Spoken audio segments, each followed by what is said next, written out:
संतांच्या संगतीमध्ये अनंत फायदे आहेत. मी कोण आहे, कुठून आलोय, जायचंय कुठं, करायचंय काय, हे शिकण्यासाठी संत संगत पाहिजे. सात्विकपणा निर्माण होण्यासाठी संत संगत पाहिजे. आणि जीवनातलं समाधानच बिघडायचं नसल तर संत संगत करा, संत संगत करा. संत जागृती देतात. उठा, जागे व्हारे आता, स्मरण करा पंढरीनाथा, भावे चरणी ठेवा माथा, चुकवा व्यथा जन्माच्या. संत संग करा तुम्ही, हरी भजन करा. संतांच्या संगतीमध्ये अनंत फायदे आहेत. देव आपल्यासाठी काही करत नाही. देवाने आपल्याला नुसतं जन्माला घातलंय आणि कटेवर हात देऊन नुसतं आपल्याकडे देव पाहतोय. कोण काय करतंय, कोण काय काय करतंय. पण संत आड मार्गाला चाललेल्या जीवाला हाताला धरतात आणि योग्य रस्त्याला लावतात. लाभाविना प्रेम करणारी अशी एक जात आहे, तिला संत म्हणतात. विठाला विठाला विठाला. आणि तोच साधू लाभाविना प्रेम करणारी अशी एक जात आहे, तिला जरांगे पाटील म्हणतात. जरांगे पाटील म्हणतात. काय स्वार्थ आहे हो. घरावर तुळशीपत्र ठेवलंय, घराचं दर्शन नाही, पण रोज सभा, लाखाने सभा, लाखाने समाज जरांगे पाटलाच्या पाठीमाग आहे. अरे पंतप्रधानाला म्हणा एवढा समाज गोळा करूनच दाखव, पाठ थापटी. तिकडच गप्पा आण तू भाई और बहीण. आरक्षण द्या आता, शहाणपणा करू नका. त्याच्यात जाईन बरं ना, जाऊन द्या काय व्हायचं देवाला. विठाला विठाला.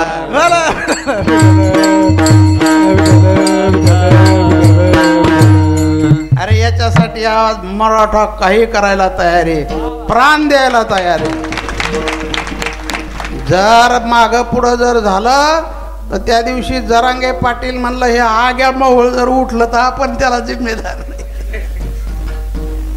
चला, संतांच्या संगतीचं महत्त्व सामान्याला विशेष बनवतात, जीवाला शिव स्वरूपाकडे नेतात, सत्याचं सत्यत्व आणि मिथ्याचं मिथ्यात्व पटवून देतात. देव आपला उद्धार करत नाही. उद्धाराया जन जड जीवा, अवतार तुम्हा धराया कारण आणि उद्धाराया जन जड जीवा. आपला उद्धार करणारे फक्त आणि फक्त संत आहे. आपलं आरक्षण हरवलंय, महाराष्ट्रात हरवलंय. ते सापडण्यासाठी फक्त आणि फक्त जरांगे पाटीलच ते सापडून आपल्याला देणार आहे. जसा आडामध्ये पोहरा पडल्यानंतर ते पोहरा काढण्यासाठी काय लागतो, गळ लागतो. मग गळ गावात किती ठिकाणी असतो, एखाद्याच ठिकाणी. महाराष्ट्रात 1000 नेते आहे, पण एकच नेता, गळ या नावाचा एकच नेता, जरांगे पाटील, जरांगे पाटील, जरांगे पाटील. हजारामध्ये जरी नेते 1000 असले, परंतु आरक्षण सापडून देणारा एकच नेता, तो म्हणजे जरांगे पाटील. हजारांनी मोर्चा काढले मराठ्याला आरक्षण मिळण्यासाठी, पण जिथल्या तिथं गार झाले. पण यश फक्त आणि जरांगे पाटलालाच येणार हे लक्षात ठेवा. तो गळा आणायचा, त्याला सोल बांधायची आणि तो आडात सोडायचा. पवरा काढण्यासाठी गळ शोधित असतो त्या बादलीला. बादली गळ इकून गेला की बादली इकून येते. महाराज तिकून आला की पेनारा इकून जातोय. आताशी कीर्तन कळायला लागलंय तुम्हाला. पण तो गळ म्हणत असतो तुला बादलीला वर काढण्यासाठी उतरलेलो आहे. तसं जरांगे पाटील या महाराष्ट्रामध्ये हरवलेलं मराठ्याचं आरक्षण सापडण्यासाठी उतरलेले आहेत. खंबीर नेतृत्व आहे, लवचिकपणा आहे, इंच भर पण माग सरकणार नाही. आणि एकदा का कडीच्या गळाला ती बादली अडकली रे अडकली, मग तो गळ म्हणत असतो तो ह्या माय आता कुठं जाशील. अशा जरांगे पाटलाच्या गळ्याला आरक्षण अडकणारच आहे आणि या महाराष्ट्रात कुणबी मराठा हे प्रमाणपत्र मिळणारच आहे. ज्ञानेश्वर माऊली ज्ञानराज माऊली ज्ञानेश्वर माऊली ज्ञानराज माऊली माऊली ज्ञानराज माऊली ज्ञानेश्वर माऊली ज्ञानराज माऊली माऊली ज्ञानराज माऊली माऊली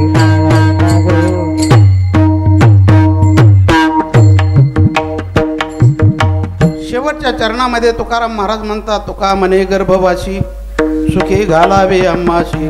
देवा कुठल्याही गर्भवासाला घाल. मग गर्भवासात किती दुःख आहे, महाराजांचेच अभंग आहे. काय सांगो गर्भेची यात भोगीता नारायण मंसमळ मूत्रदा. गर्भवासात अनंत दुःख आहेत. उलटा टांगलेला गर्भ असतो, विष्टालेप चोहीकडे, नाकी तोंडी कुर्मीकडे, गर्भवासाचे दुःख गाढे कवना पुढे सांगावे. महाराज एवढं दुःख असताना गर्भवासाला घाला म्हणतात. अरे गर्भवासाचं दुःख कोणाला? ज्याच्या मुखामध्ये अहोरात्र नामचिंतन आहे त्याला गर्भवासाचं दुःख काही करत नाही. गर्भवासी दुःख नाही येता जाता आणि हृदय असता नाम तुझी. जसं एक राजाचा मुलगा राखण्यासाठी गेला शेतामध्ये पाखरं राखायला. राजाचा मुलगा सोन्याचे गुंडे पाखराला हाणायला. राजाचा मुलगा आपल्याला काय द्यायचं का घ्यायचं. गोपनीनं हाणायची. एक रस्ता चालला होता त्या ज्वारीच्या वावरातून. गुंडा पाखराला म्हणून हाणला, तो बोटाने चाललेल्या ग्रहस्थाच्या डोक्यात लागला. तो मूर्छा येऊन खाली पडला, रक्त वाहू लागलं. इतका वेदना झाल्या, त्याने डोळे उघडले पण सोन्याचा पावशराचा लाल गुंडा पिवळा गुंडा दिसला. तो सरकत सरकत गेला आणि हातात घेतला. त्याचं दुःख सोन्याचा गुंडा हातात आल्यामुळं लागलेलं दुःख विसरला. त्या राजाच्या मुलाला म्हणतो, अजून एक गुंडा हाण. ए येड्या मरशील ना. ती म्हणतो, मेलो तो मेलो. म्हणजे सोन्याच्या गुंडाच्या मिळाल्यानंतर झालेल्या वेदना विसरला. तसं भक्तीची ताकद आहे दुःख विसरण्याची. भक्तीची ताकद आहे दुःख विसरण्याची, घालवण्याची. मग आपल्या जीवनामध्ये आज या वर्तमान काळामध्ये एवढं दुःख झालंय, पण मिळालं तर आरक्षण मिळाल्यानंतर ते दुःख विसरलं. किती दुःख आहे, किती दुःख. याच्यासाठी कोट्यानी समाज, पण यासाठी आमचे या अंतरवाली आणि परिसर मंडळ तटस्थ उभे आहेत. सेवा करण्यासाठी तटस्थ उभे आहेत. हे तुम्हाला ईश्वरूपाचं आणि भगवंताचं दर्शन झालेलं आहे. दर्शन झालेलं आहे. देव म्हणजे विटेवर जाऊन पाहायचा नाही, हे ईश्वर दर्शन झालेलं आहे विश्वरूपाचं. इथं नक्कीच देवाला असेल. कुठल्याही प्रकारचं कोणाला काहीच झालेलं नाही, म्हणजेच ते देवाचं स्वरूप आज तुम्हाला पाहायला भेटलेलं आहे. आपण भाग्यवान आहात. आपल्या या गावापासून सुरुवात झालेली आहे, मग आपली इतिहासात नोंद झालेली आहे आणि इतिहासात नोंद होण्यासाठी आपण अनंत त्रास सहन केलेला आहे.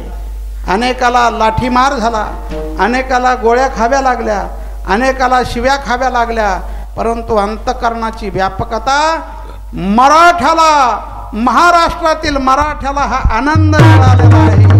हा आनंद मिळालेला आहे. हे दुःख तुम्ही नक्कीच विसरले जाल. आणि म्हणून आपल्या जीवनामध्ये हा संघटितपणा तयार झाला. सर्वांचा एक विचार झाला आणि एक मूठ वळून प्रत्येक जण म्हणतोय, आता आम्हाला आरक्षण मिळालंच पाहिजे, मिळालंच पाहिजे. ही घोषणा प्रत्येकाच्या मुखामध्ये आहे. आणि हा आनंद निर्माण करून देणारे आपले जरांगे पाटील आणि त्याला सहकार्य करणारी आंतरवाली आणि परिसरातील भाविक आहे. झालेली सेवा भगवत चरणी अर्पण करतो आणि जाता जाता भगवंताकडे प्रार्थना करतो की अंतःकरणामधल्या या भावना आपल्या आशीर्वादाच्या मेळाव्यात झालेली सेवा नगद नारायण बाबांच्या चरणी अर्पण करून या ठिकाणी सेवेला पूर्ण विराम. ज्ञानेश्वर माऊली ज्ञानराज माऊली जय जय बोलिले ले गुरे देवा गुरे तरे करा क्षमा बराद महाराज करा नाही विचारला अधिकार पुन्हा अपराध महाराज तुम्ही सिद्ध तुका म्हणे ज्ञानेश्वर राखा माया करा क्षमा अपराध ज्ञानदेव तुकाराम देव तुकाराम ज्ञानदेव तुकाराम तुकाराम. आज या ठिकाणी 37व्या दिवसाची कीर्तन सेवा हरिभक्तपरायण गुरुवर्य व नारायणगडाचे महंत असणारे श्री हबप शिवाजी बाबा नारायणगडकर बाबांनी या ठिकाणी सेवा दिली आणि बाबा बोलले तर आरक्षण हे बाबाच्या आशीर्वादाने आपल्याला मिळणारच आहे, याच्यात काही शंका नाही. आज आपल्या गावचं भाग्य आहे.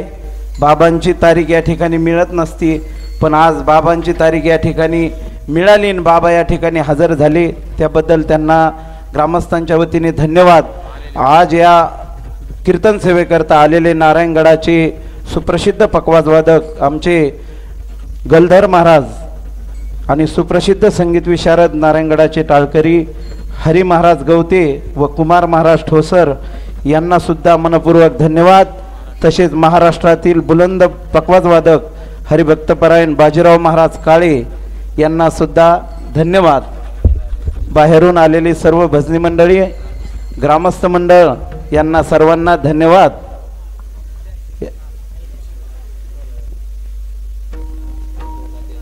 या ठिकाणी दह्याळून आले उद्धव महाराज पिंपळगाव.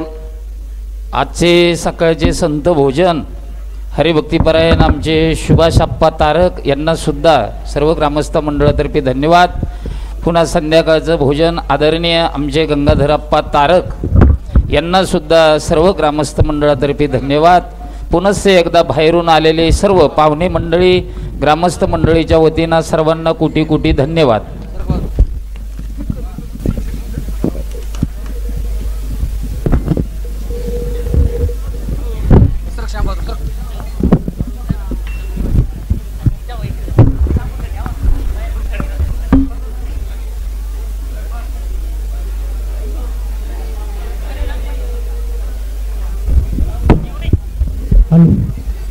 हॅलो